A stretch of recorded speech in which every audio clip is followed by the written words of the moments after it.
Yo, what's going on, everybody? In today's video, we're going to look at the Friday plays for DraftKings. Before we get into this video, be sure to like the video down below and make sure you're subscribed if you aren't already. As soon as we hit 3,000 subscribers, I'm going to have a nice giveaway, so the sooner we get there, the better.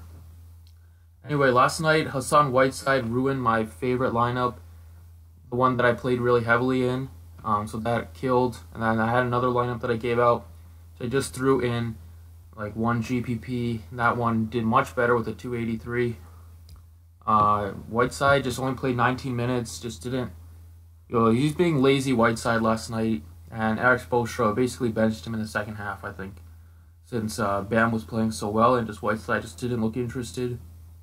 So that definitely ruined one of the lineups, and then, as I said, I went pretty light on the other one. I recommended everyone do the same. But anyway, let's talk about Friday. We have a 10-game slate tonight. Some injury news you want to monitor. Obviously, TJ Warren, that's a pretty big news. If TJ Warren is out, definitely Josh Jackson is pretty much a lock at 62. I think a lot of the Suns really have like 4 viable options right now that are just taking up all the fantasy points for the most part, and that's Elfrid Payton, Devin Booker, TJ Warren when he plays, and Josh Jackson. You can pretty much do a Sun stack every night just because they play really fast, and even against the matchup against OKC, they are at home, so the pace should still be pretty high in this one. So I am liking the Suns a good amount tonight. I would love them if TJ Warren's out. But anyway, let's just start with the plays. So at the point guard, let's talk about Elfrid Payton at 6'8". I really like this price tag on Elfrid Payton, back under 7K, and he's just been really consistent. Even though it's a matchup against Russell Westbrook, I mean, that's not a super scary matchup. Payton did go off against Westbrook for 43 earlier this year, and he's really fit well into this new team. You love to see that his minutes are up. 39 against Memphis, 36 against the Pelicans. So unlike when he was in Orlando, barely breaking like 28 minutes a night, now he's playing well into the mid-30s. And at that price tag, and with the amount of minutes he gets, he's pretty much a lock to hit value at this price tag. He really does it all. Scores the ball, rebounds, assists. He is a triple-double, triple-double potential, and definitely does rack up some steals as well. So I like him a lot for a guy with great upside in a good matchup against OKC, which I think should stay pretty close since Suns are playing at home, and the Suns, do play pretty tough at home. So yeah, I like Elfrid Payton a lot. At shooting guard, let's talk about Nick Batum at 65. I like Batum a lot. He's really stepped it up like the past couple weeks. His assist numbers have gone way up. Last 2 games got over 10 assists. The 2 games before that got 9 and 8. So he's really starting to facilitate the ball often, and he's being much more aggressive, getting a lot more rebounds than he was earlier this year. And his scoring, still fluctuates. Hasn't been shooting the ball lights out, but Nick Batum can put up 20 real-life points any night. And against Philly, they do struggle against guards, shooting guards. Matchup against J.J. Redick is most likely in Nick Batum's favor, and at the 65, I think he has a good shot to get you over 40 tonight, 40 DraftKings points, and that is just great value. All right, let's move on to small forward. Go with another Sun that I like, and that's Devin Booker at 84. The amount of shots Devin Booker has taken recently is insane. He's playing a ton of minutes for the Suns team. 39, 41, 39, 37 in his last 4.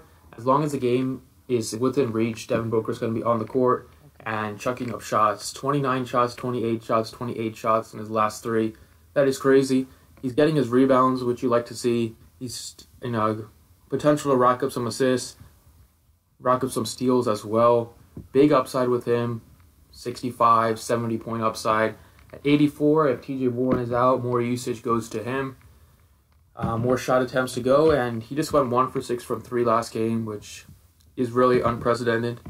Against OKC, he put up 35, not great, but just the way he's been playing, he's just more aggressive. Since he won that 3-point contest coming out of the All-Star break, and at 84, I like him a lot at that price tag.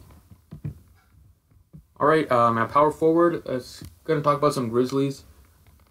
Jarrell Martin at 45, I think, is really interesting tonight.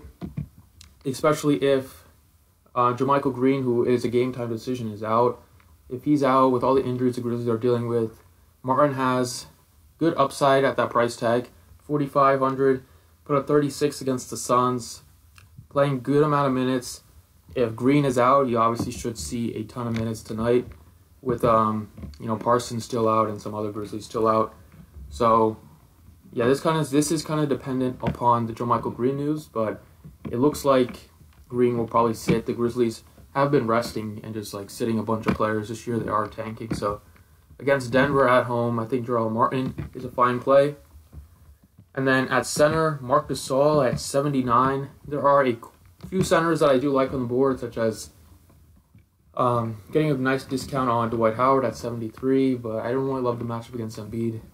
Miles Turner at 66 is a great play, but Miles Turner is just always getting into foul trouble, so he's not somebody that I would plug into cash games, especially against the Bucks.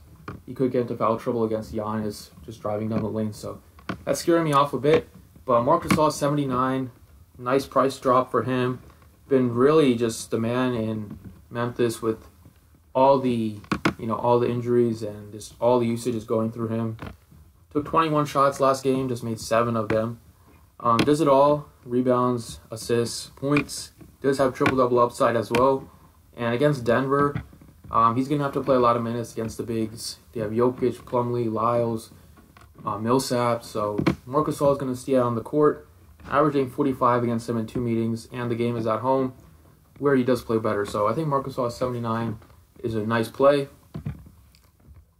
And that should do it for tonight. Thanks for watching, everybody. I appreciate it, and good luck tonight.